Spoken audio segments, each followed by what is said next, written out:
Bonjour à tous et bienvenue sur Tuto Blender. Dans cette vidéo, j'aimerais adresser un peu la question de Blender 2.8 et je fais aussi cette vidéo pour vous faire un peu un résumé ou enfin un topic sur le planning de ce qui va se passer sur ma chaîne en tout cas pendant cet été.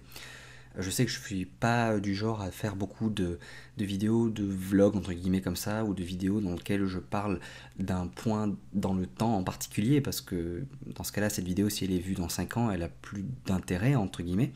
Mais là, j'aimerais vraiment marquer le coup, parce que la version 2.8 de Blender qui va sortir cette année, normalement, hein, s'ils tiennent leur deadline, c'est quelque chose de très gros, de très important. Ça fait un peu plus de 2 ans que les développeurs sont en train de travailler sur cette version. Oui, même avant la version 2.79 qui est actuellement utilisée, eh bien les développeurs étaient déjà en train de bosser sur cette version et on en parlait depuis même encore avant. C'est quelque chose de très gros qui va être un peu une révolution dans le monde de Blender, un peu dans le même style que ce qu'on a eu lorsqu'on est passé de la version 2.49 à la version 2.5. Il y en a peut-être plein parmi vous qui ne connaîtront pas ça, qui n'ont pas connu ça, parce que ma chaîne justement cible des débutants à Blender, des gens qui commencent, qui débutent dans Blender. Donc en gros, cette version 2.8 va faire un gros changement à Blender et vous risquez d'être complètement perdu lorsque ça va sortir et lorsque vous allez ouvrir la nouvelle version de Blender.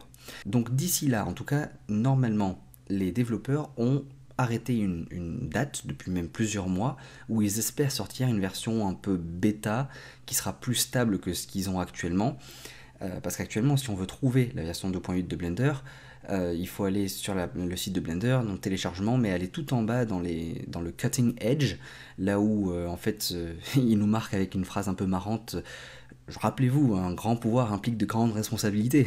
Et ensuite, ils nous permettent de télécharger des versions qui sont très très instables, en fait, des versions qui sont poussées chaque jour sur le GitHub de Blender et qui vous permettent donc de tester l'avancement, en fait, de voir où est-ce que ça en est. Mais c'est des versions qui crachent tout le temps, qui sont vraiment pas recommandées pour de la production ou quoi que ce soit. Donc si vous connaissez pas bien Blender et que vous voulez toucher à ça, faites attention, ou en tout cas ne sauvegardez pas rien d'important dessus. Ça c'est répété partout, je le redis quand même. Je suis en train de m'égarer. En tout cas, cette grosse version, normalement, il compte sortir une bêta pour SIGGRAPH. SIGGRAPH, c'est une très grosse conférence qui se fait aux États-Unis et qui se fait aux alentours du 10 août à peu près, début août en tout cas. Et comme ils aimeraient faire partie de cette conférence et de pouvoir présenter un peu une version plutôt stable de la version 2.8, et bien ça c'est la deadline qui a été annoncée. On peut imaginer qu'il y aura peut-être un peu de retard et qu'on l'aura peut-être en septembre, octobre, j'en sais rien. En tout cas, en 2018, je pense que ça, on est plutôt sûr que ça y sera. Ce sera une bêta. Est-ce qu'elle sera complètement stable? Est-ce qu'il y aura pas d'autres il y aura sûrement d'autres mises à jour derrière qui vont la restabiliser. Il y aura peut-être encore plein de bugs, mais en tout cas, elle sera assez stable pour être téléchargée, je pense, si j'ai bien compris, officiellement, et ce sera la version officielle à ce moment-là. En tout cas, d'ici là, alors déjà en juin, le 20, je vais repartir sur une vidéo normale sur la playlist des rendus dans Blender. Là, cette prochaine vidéo, ça va couvrir les color nodes de Blender Cycles. Et donc, ce sera la grosse vidéo du mois de juin. À partir de juillet et août, qui sont normalement dédiés aux vacances scolaires, en tout cas qui sont représentatifs ces 2 mois des vacances en fait, d'été. Tout le long de juillet et août, vous aurez chaque semaine 2 vidéos quick tips. Je repartirai sur les quick tips, j'ai une longue liste et je sais que j'ai de quoi tenir au moins 2 vidéos tous les vendredis de quick tips pendant les, je sais pas, c'est 8 ou 9 semaines que forment juillet et août. Et donc tout le temps de cette période-là, vous aurez des quick tips plutôt sympas, il y en a pas mal qui sont plutôt sympas. Et en fait, je peux même dire, ils sont tous super sympas, hein, regardez-les tous. Et ensuite, en septembre, normalement, j'ai déjà commencé à préparer avec tout ce que j'ai un peu vu sur la version 2.8, une liste. Alors normalement, je voulais faire une très grosse vidéo, à mon habitude de tout vouloir mettre dans une vidéo, mais alors là, il y a tellement d'infos, et même en séparant en plusieurs vidéos, là j'ai séparé dans, je sais pas, 8 vidéos à peu près pour l'instant, hein. Et même, je suis en train de réfléchir à ce que certaines de ces vidéos ne fassent pas 2 parties, parce qu'en fait, il y a énormément de choses à dire sur la version 2.8. Ça va être un gros changement tant en termes d'interface qu'en termes d'outils, d'utilisation, de raccourcis clavier, de plein de choses. Il va y avoir plein de changements, du réapprentissage, beaucoup, sur certains points. Et c'est pour ça que j'aimerais vous aider. Ma chaîne est faite pour les débutants dans Blender et ceux qui ont déjà commencé Blender et qui veulent continuer dans la lancée, vous aider justement à avoir une transition qui se passe au mieux de la 2.79 à la 2.8. Donc en tout cas, en septembre, je commencerai à enregistrer des vidéos justement pour cette transition entre la 2.79 et la 2.8. Je commencerai en septembre, ou en tout cas je commencerai dès que la version officielle, enfin stable de la version 2.8 sortira. Comme ça, je vous montrerai à l'écran un truc qui sera vraiment stable et pas quelque chose qui sera sorti, pushé, mais pas stable avec des bugs et tout et qui risquerait de changer. Tout ce qui est actuellement sur le site officiel de Blender est sujet à changement. Ils ont déjà changé des icônes, ils les ont rechangées au moins une fois après. Ils écoutent la communauté, ils font plein de choses. Donc, vu que c'est actuellement très instable et en plus que c'est sujet à changement, je ne préfère ne pas m'avancer sur le sujet pour l'instant. C'est pour ça que vous ne me voyez pas faire de test sur Eevee, c'est le nouveau moteur de rendu qui sera en temps réel dans Blender. Vous ne me voyez pas faire de test sur l'interface, montrer des exemples comme ça. Tout est sujet à changement, tout est sujet à crash, à bug, à plein de choses. Rien n'est définitif, vraiment. Moi, je préfère vous présenter quelque chose lorsque quelque chose de stable sera sorti. Cela étant dit, vous allez avoir les quick tips qui seront sur Blender 2.79 tout au long de l'été, à savoir que si vous me posez des questions ou quoi que ce soit dans les chats de YouTube, en tout cas dans les commentaires de YouTube, je réponds assez régulièrement normalement. Là, sur tout le mois d'août, moi je vais partir en vacances, enfin je serai à l'étranger en tout cas, et je ne pense pas avoir l'occasion, la possibilité, l'opportunité d'aller vérifier les commentaires ou quoi que ce soit sur mes tutos YouTube. Donc je ne serai pas là pour vous répondre à vos questions quoi que ce soit en août en tout cas. Ne soyez pas surpris, je ne vous ai pas abandonné ou délaissé. Et puis alors là, deuxième partie de cette vidéo, la première a déjà duré assez longtemps, j'aimerais faire un tour déjà pour vous montrer, entre-temps, si vous êtes intéressé par la version 2.8 et que vous voulez un peu avoir un aperçu, un avant-goût de ce que ça va être, sans rentrer dans une version et ouvrir un Blender qui risque de crasher ou quoi que ce soit, vous pouvez suivre l'avancement parce que l'équipe de développeurs fait un boulot incroyable de communication sur leur avancée en fait. Alors, ça s'appelle 2.8 Code Quest, comme vous le voyez depuis le début de la vidéo sur l'écran.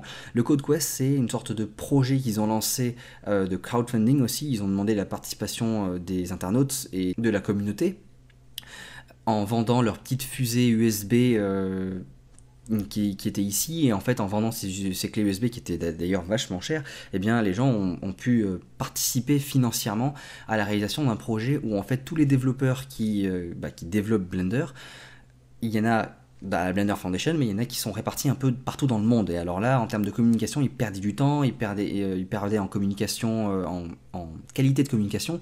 Donc ils ont loué déjà pas loué en fait, ils ont déménagé, ils sont dans des nouveaux studios qui sont plus grands, qui sont plus adaptés à l'équipe. Et l'équipe s'est agrandie parce qu'en fait, ils ont, pendant une période de 3 mois, invité tous les développeurs dans le monde actuellement qui font du Blender. Alors ça ne représente pas non plus un très très grand nombre, je pense qu'ils sont aux alentours de 15, par là, une quinzaine, à se réunir dans ces nouveaux locaux de la Blender Foundation et à coder et à développer ensemble avec des réunions régulièrement tous les jours. Et en fait, ils vivent là-bas et ils codent là-bas.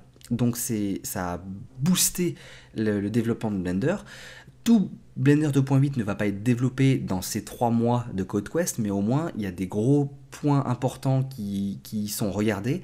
Et en fait, la communication sur ce qui est fait pendant ces 3 mois de Code Quest est vraiment bien.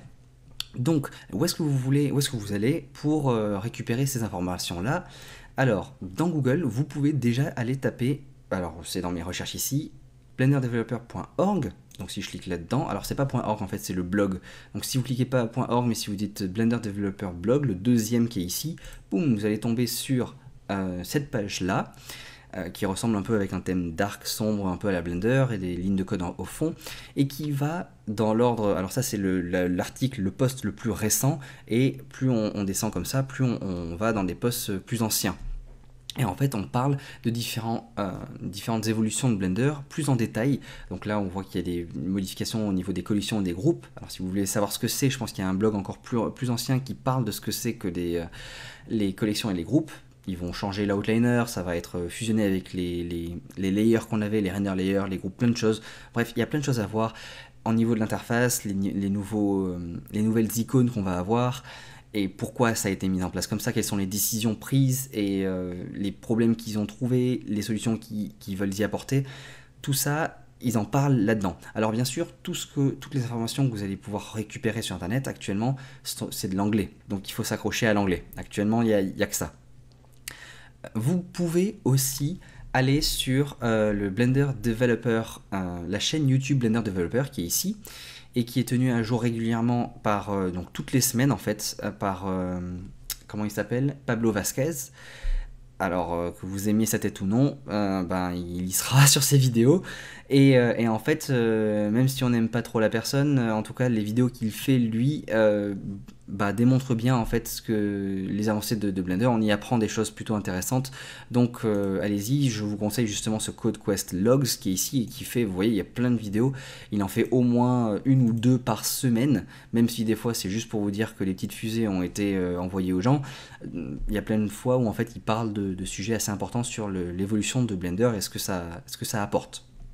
C'est d'ailleurs sur tout ça, sur toutes ces informations-là que je me base pour faire la liste des modifications et des choses, enfin de la transition dans les nouvelles vidéos que je ferai en septembre. Je m'appuierai aussi beaucoup sur tout ça parce que ça me permet de récolter des informations sur qu'est-ce qui a changé. Il y a tellement de choses qui changent en fait, il faut tout organiser à ce niveau-là. En plus du Blender Developer de cette chaîne YouTube, il y en a une deuxième qui s'appelle Blender Today et qui est tenue justement par Pablo Vasquez. Donc vous voyez sa tête ici dans toutes ses vidéos, vous voyez sa tête. Et lui fait des live streams. Alors, je sais pas, il change à peu près tout le temps. Il dit tout le temps à la semaine prochaine, mais il change. Une fois c'était le vendredi, après c'était le mardi. Donc je sais plus trop quel jour il fait ça et à quelle heure parce que je suis pas en live. Moi, je suis pas ces trucs-là en live, mais il les poste ensuite en replay sur YouTube. Et donc vous pouvez revoir ces Blender Today qu'il a fait. Il les fait en français et en espagnol. Donc si parmi vous il y a des hispanophones, vous pouvez aller écouter ça en espagnol. Et sinon ce sera en anglais. Et là aussi, il ouvre Blender, donc il ouvre Blender 2.8, il fait des petites démos devant vous, il répond aux questions sur la fin du live stream, et à chaque fois il parle de ce qui a été implémenté sur les derniers jours, et il répond ensuite aux questions. Donc vous voyez un peu en aperçu ce que ça peut donner, et ça peut encore donner plus d'informations à ce niveau-là. Et finalement, pour les plus hardcore d'entre vous qui veulent vraiment aller voir au cœur ce qui se passe, vous pouvez retourner sur le Blender Developers blog qui est ici et aller ici dans Developer Portal qui est là. Et là, vous tombez sur un site avec comme un blog en fait avec plein d'entrées. Vous pouvez aller dans les projets qui sont là. Et il y a plein de projets qui parlent de Blender en général, c'est même pas que du Blender 2.8, il y en a qui concernent juste des sujets en particulier qui sont sur toutes les versions de Blender qui s'améliorent au fur et à mesure. Nous, ce qui nous intéresse ici, c'est le Code Quest qui est là. Quand vous cliquez là-dessus, vous pouvez ensuite aller là-dedans dans Workboard et vous allez avoir tout un tableau qui va vous montrer à peu près, alors c'est par colonne, donc si je prends vers la fin par exemple, vous voyez ici, ça c'est ce qui a été fait, qui est fini, ça c'est la colonne de tous les travaux qui sont actuellement qui sont normalement faits mais qui sont en train d'être checkés, d'être vérifiés. Ça c'est sur quoi ils sont en train de travailler. Là vous allez avoir la colonne des bugs qu'il y a sur Spring. Alors Spring c'est un open movie, c'est un court métrage qui est en train d'être réalisé et qui est en train de bêta-tester en fait Blender 2.8. Tous les artistes et les développeurs les artistes en tout cas qui sont en train de travailler sur ce projet de court métrage sont en train de le faire sur Blender 2.8. Malgré que tout le monde répète partout qu'il ne faut pas utiliser Blender 2.8 pour de la production, eux sont en train de crash test en fait le logiciel là-dessus et de dire ok voilà, nous on est en production sur ça et on a plein de bugs, on a ça qui va pas en production et ils le rapportent à la Blender Foundation. C'est leur manière de crash test le truc. Alors bien sûr, ça couvre pas l'ensemble des utilisations dont Blender est utilisé pour, entre guillemets, parce que Blender est utilisé pour plein d'autres trucs, pour de l'architecture, pour de la prévise, pour du jeu vidéo, pour plein d'autres choses. Et en fait, ça relève que d'une toute petite minorité de cas, vu que c'est juste un court métrage. Mais bon, c'est déjà bien qu'on ait ça. En plus de ça, donc ils écoutent la communauté, parce que dans ce que je vous montrais, alors je viens de perdre la page, mais il faut que je réouvre ici un Blender, pouf, Blender Developer, boom, blog. Et une fois que je suis là-dessus, si je clique sur n'importe lequel de ces n'importe lequel de ces articles, en fait, en dessous, il y a la communauté qui pose plein de questions et à chaque fois, vous voyez les réponses ici. Alors, Brecht, c'est un développeur. Il répond encore ici, il répond à pas mal, il re-répond derrière en dessous. Et les développeurs sont là, présents dans les articles pour répondre aux questions et essayer de prendre un peu ce que la communauté veut.